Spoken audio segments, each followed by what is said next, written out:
Oh, look at this run. What a run. Marshawn Lynch still on his feet. Has blockers now. He's dancing his way for the touchdown. Welcome back to In the Trenches, a Couch GM podcast. I'm your host, Will Ortner, and I am very, very, very excited to say, you can tell by the hat, we've got a new sponsor, Black Label Supplements. They're a proud sponsor of the Couch GM. You're going to want to fuel your victories with Black Label Supplements, the ultimate choice for athletes. Elevate your performance with their full line of third-party tested clean supplements. Check them out at blacklabelsupplements.com. or use the link below. We're going to have it right there for a 15% discount. You can also go to their website and use the promo code CouchGM and you'll get that 15% discount. Remember to grind, hustle, win, repeat. All right, getting into today's episode, we're going to talk about some possible landing spots for some NFL QBs. We're not going to get into all of them, and I'm not getting into the NFL draft yet. There's plenty of time to do that. Everyone's starting to come out with their mock draft 1.0, 1.5. I don't even know if anyone's over to 2.0 yet. So plenty of time for that. We still have the combine that's coming up at the end of this week. So there's going to be a whole lot of moving, jockeying around. Some guys are going to have good performances. Some guys are going to have bad. So we're going to leave those guys alone. That's a video for another day. Today, we're going to go through, I've got 5 quarterbacks, and we're going to talk about where could they possibly land. And I'm going to put them in a couple places and the reasons why I think they're going to land in these spots. The first QB that I have, it's Justin Fields. And I'm going to put him in Atlanta. Why? Fields has to be traded. And for him to go to a new team, Chicago's probably going to ask for it too. The reason for that is you've got 1 year where Justin Fields is still on the rookie deal. And then he has that 5th-year option. But the 5th-year option, you have to make the decision for that right now. Why I think Atlanta is a good trading spot for him is because if Chicago is able to trade him over to Atlanta, Atlanta has their second pick in the second round that's going to be in a spot that is high enough that it's going to feel almost kind of like a first-round pick, right? We have this weird thing where we talk about it in NFL circles where the last 10 or so picks in the first round feel like second round picks, but then the first 10 in the second round feel like first round picks. It's a weird thing that we do. Atlanta's obviously in that top 10 in that second round. So I think this is a good spot for them to trade Fields away. I think Chicago would love to get more and more draft capital. What we've seen out of them is try and accumulate as much draft capital as possible. And then they can get as many players as possible. It becomes a quantity over quality, and you're going to hit more likely than you're not in that situation. The reason I think this is going to work for Fields, because if you can't get it to work in Atlanta, you're not going to get it to work. Other than DJ Moore, he didn't really have too many weapons in Chicago. Now, when you go to Atlanta, you're going to have Algier, you're going to have Robinson, you're going to have London, and you're going to have Pitts. And they're all going to be young just like you. There's no reason that you shouldn't be able to make that offense work. Your offensive line is above average. You're able to run the football. You're able to run the football well, and you have an experienced head coach. Now, I know it's his first year in Atlanta, but he's done it before with Morris. I think he can get the job done. So this is why I think it's a good spot for Fields. Why it's a good spot for Atlanta. I think that Atlanta is going to want to go and make this trade because you are going to find out right away with Fields what you have. Are you going to have a quarterback that you can build around, and a quarterback that if he does pop, if Fields ends up working out, you're going to be able to build around him cheap because you're probably not going to take that 5th-year option. So if you're not taking that 5th-year option, you're paying him $3.2 million this year is what I believe the number is. And then you're going to be able to sign him to more of that sweetheart discount, that Baker Mayfield, Geno Smith level money where you're not breaking the bank.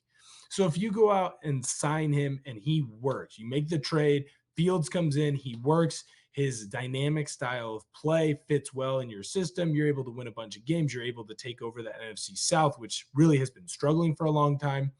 It works out perfect. The other thing for Atlanta, I don't know how many big name quarterbacks they're really going to be in the conversation for that are going to be free agents, right? When you look at Russell Wilson, Kirk Cousins, Baker Mayfield, are those players that are going to want to go to Atlanta? Now, Kirk and Baker, they have a little bit more of a say of where they're going to go, and we're going to talk about them here in a little bit. But Russ, yes, Russ is going to jump right on that. The thing for Atlanta is, do you want to take Russ? Russ has shown the last 2 or 3 years, he has struggled. He's had injury issues. And then when he was in Denver, he hasn't performed the way that he was supposed to, and he hasn't lived up to that contract. Now he just went on another sports podcast, and he talked about how he's more fired up than ever and how he wants to succeed. But I really do think that with the timetable that a lot of the other skill players on offense have right now, I think that Atlanta, they're going to go younger. And I think that's why Fields makes sense. Also, he's going back home. The next quarterback that we're going to look at is Kirk Cousins. Super bland, super meh. It's Captain Coles, and I think he stays in Minnesota. Here's the reason. He wants to end his career there. Kirk has said that multiple times. He loves the area. He loves that he can keep his family in the schools that they're already in. His kids don't have to worry about bouncing around from school to school. He's got little leagues that they're already in. He's got dance recitals that those kids are in, extracurricular activities. His wife seems to love it. Minnesota really does seem to accept him and really love him. Kirk wants to stay in Minnesota. Minnesota wants to stay with Kirk. Why? Because Kirk Cousins is better than everyone gives him credit for. Is he a top 10 quarterback? No, probably not. But he's a better than average quarterback, and he's a quarterback that you can win with. The way that he was playing this year before he tore up his Achilles, he was playing at the best level that he ever has, and he was being efficient with the football, and he was putting the ball in his wide receivers' hands. You have Jordan Addison, you have Justin Jefferson, and they've been playing absolutely lights out. I know you're probably going to be without Hawkinson for the rest of next year, or at least for a good chunk of next year after he tore up his knee, but it's a great spot for Kirk Cousins to succeed and thrive. The other reason that I think Minnesota wants to do this is because when you take him and you sign him to a 2 or 3 year deal, he knows that his career is pretty much over at the end of those 2 or 3 years. So what can you do? You can go out and draft his replacement. Go get a quarterback that you like in the late first round, in the early second round. Go get Penix or McCarthy or Nix. Whichever guy that you think is the guy, go grab them and let them spend a year or two under Kirk. Let them learn what it's like to be a pro and then see how well they can perform after. It worked wonders for Aaron Rodgers. It worked wonders for Jordan Love. Go steal a play out of your arch rival's playbook in the Green Bay Packers. Go get the QB of the future. Let him learn under a quarterback in Kirk Cousins, who is a pro's pro. But the other thing about Kirk is I feel like he would actually help train the next QB and keep moving them along, much like Alex Smith did with Patrick Mahomes. Go and get the replacement. If it works out with Kirk and you end up winning a title, I think you're really far away from winning a title, but you can have a lot of success. Now you have the QB of the future there. I think it works out perfect for both teams. My third guy, I've got Baker Mayfield. I think Baker stays put as well. The reason that Baker's going to want to stay put, he's earned a chance to be a starter again with the play that he has had on the field this year. I felt like that Baker went out and played above expectations. Look, this is a guy who couldn't hold down a job last year.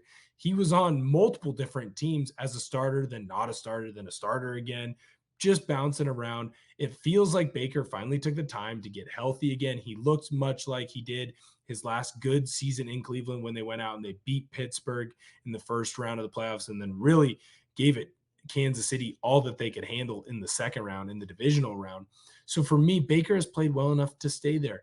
And then with Tampa, here's the deal. You can get him for cheap. And if you get Baker to stay, you're probably going to get Mike Evans to stay. And if you can get those two guys back on this team, the Bucs are probably still the best team in the South. Like unless Fields goes to Atlanta and Fields hits, it doesn't feel like New Orleans, they're building that type of team that can be dominant and can keep running and can finally take back over that division. Baker does just enough to where he's going to get you a shot at getting into the playoffs. Carolina's a dumpster fire, right? So when you look at this division, it seems like it's still up for the takings. Why wouldn't you just run it back with the same crew? Is this crew good enough to win a Super Bowl? No, probably not. But if you lose Baker Mayfield, then you're going right into tank rebuild mode. Do you really want to do that when you have a division that kind of feels like you can win it every year? And that's if you just play average. I also think that someone's going to give Baker a chance. So if someone's going to give Baker a chance, why not keep him in the place where he was so successful last year and he's proven that he can go out and win you games?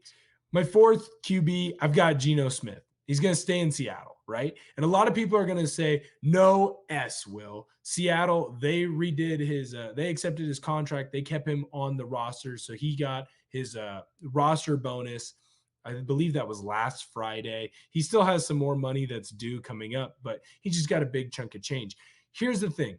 The way that his deal is set up, it's actually very tradable for Geno. But what I think that Seattle is going to do, and this might be me reading a little bit too much into the tea leaves that I want, but I feel like Seattle is going to keep Geno around so that they can go and find the next guy. It doesn't seem like Drew Lock is the next guy.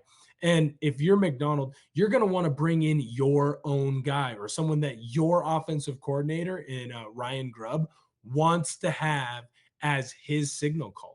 So what do? You re-sign Geno, you keep him around, and then you do the exact same thing that I just talked about Minnesota doing with their quarterback of the future. Grab that kid, let him learn behind Geno. Geno is a pro's pro. He knows how to read defenses. He's been through the ringers, so he knows how to handle all different kinds of adversity. Let the young kid learn under Geno, and then they can reach their true potential. That's what I think is the best idea. Now, is it possible that Geno still gets traded? Maybe Seattle at that number 16 pick, they go and take J.J. McCarthy or Michael Penix, and they believe that they have found the correct quarterback, and he's going to take them to the promised land, and then they can trade Geno away because that contract is very tradable. However, I don't see that happening. I think Geno stays. I do think that the quarterback of the future gets drafted because Geno is a stopgap. As good as he has been, and he has performed much better than what everyone expected of him, he is a stopgap quarterback. And even the starchest and the biggest Geno Smith believers understand that. He is a stopgap to the next quarterback. That doesn't mean that you have to get rid of him the minute that you get the next guy. Sometimes it's okay to have them learn for a year or two. My last guy, I have Russell Wilson. And look, I'm starting to feel bad for Dangerous. Like, he was a guy, when he forced his way out of Seattle, it's like, all right, man, grass isn't always greener. You're going to have to deal with this. You better figure it out, and you better hope it works for you. And it really, really hasn't. But it hasn't, and I felt like the last year or so it didn't work because Sean Payton didn't want it to work to begin with. Sean Payton didn't like Russ. He didn't vibe with him. They didn't gel well. And so he felt like he needed to move on from him anyways. And I don't feel like Russ was given the opportunity to succeed as well as it could have been. Did Russ take advantage of everything? No, absolutely not. But I don't feel like he was given every advantage to succeed there. So where do I see Russ going? I see him going to Pittsburgh. Why? He literally said that he was willing to take a vet minimum this week on the I Am Athlete podcast with Brandon Marshall. Fantastic podcast, by the way. Russ says, I am hungrier than ever. I want to succeed. Where's a better spot for him to go than Pittsburgh? All signs point to Denver moving on from him. Pittsburgh is in a spot where it clearly seems like Kenny Pickett isn't the guy. Mason Rudolph, best case scenario, is a stopgap. You are in this division where Baltimore is nasty, Cleveland is nasty, Cincinnati is nasty, and Cleveland and Cincinnati should be getting better again because they're going to get their true quote-unquote starting quarterbacks, and that is in air quotes for Joe Burrow. That's air quotes for Deshaun Watson. But when he has been healthy, he's performed at a decent level at least last year, right? So you feel like you're the fourth dog. You feel like you're the cellar dweller, but you have Mike Tomlinson and you have a fantastic defense bolstered by J.J. Watt's brother, right? So when T.J. Watt is playing at his best, you have found a way to eke your way into the playoffs 2 years in a row with Pickett or with Mason Rudolph. And shoot, it seems like for the last 5 or 6 years, you're right on the bubble of eking into the playoffs or not quite eking into the playoffs with below average quarterback play. So go get Russell Wilson because he can push those other guys, and it gives you an extra year before you have to go young again. Because if you go young again as a Steelers team and where you're drafting, I believe you're at the 20th spot, right? If you're drafting at that 20th spot Best case scenario, you're getting the fourth best quarterback in that draft. Best case scenario, right? Because you know that May and Williams are going to go 1-2. It sounds like Daniels could go at 3. And then you're hoping that no one else decides to take Penix, Nix, or possibly JJ McCarthy. It doesn't seem like the best opportunity to go and get a young quarterback unless you want to trade away a bunch of bunch of draft picks and a bunch of other capital. Doesn't seem like the spot for them to do that, right? So to me, Russ makes sense. Get him in there for cheap. Let him go to battle. Let it be a 3-way battle between Wilson, Rudolph, and Pickett. Whoever wins, they're the guy for the job. The other guy becomes a backup, and the third guy gets kicked out. I think it's a perfect spot because Russ is going to get an honest chance to go and be the QB of the future, and he's going to do it in a spot where he doesn't have to do everything on his own, and he can kind of get back to handing the ball off, being that game manager when it's not a dirty word. That's when you were at your best in Seattle, when you were game managing and making big plays at big opportunities, but not putting the ball in a ton of turnover risk. You can go and do that again in Pittsburgh. You have a good defense. You have a good running back staple over there. Go to Pittsburgh. And then as Pittsburgh, you get to have a 3-way battle between a young quarterback, middle-aged quarterback, and a quarterback that's kind of on the end of will he be able to be a starter? Frankly, will he be able to stay in the league? If you are able to do that and one of those guys hits, all of a sudden you go from being that wild card playoff team to maybe you're an upper tier wild card playoff team, depending on injuries, depending on how things shake out. Maybe you even win the division. Right? If Russ can turn back to old Russ, which that's a big ask, or Mason Rudolph or Kenny Pickett can take the next step, that's huge for Pittsburgh. And I think that's what they have to do because right now you have to decide, do you want to pull the chute and tank and rebuild, which doesn't seem to be something that Pittsburgh ever does, especially since Mike Tomlin, since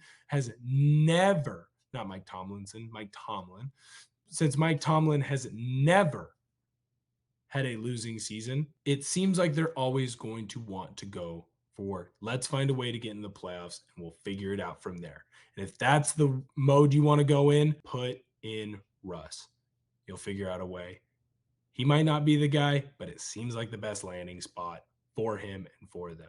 Thank you so much for tuning in to In the Trenches, hosted by me, Will Ortner. Had a great time. We're going to keep coming out with this shorter form content, trying to get quick little things. We'll probably do my big observations through the combine sometime next week, maybe on Sunday or Monday. We'll get it out to you guys. Anytime there's any big NFL news, make sure you come to the channel because we're going to get that podcast and those thoughts and information out to you guys as well. Thank you so much for tuning in and have a wonderful evening. Oh, look at this run. What a run. Marshawn Lynch still on his feet. Has blockers now. He's dancing his way for the touchdown.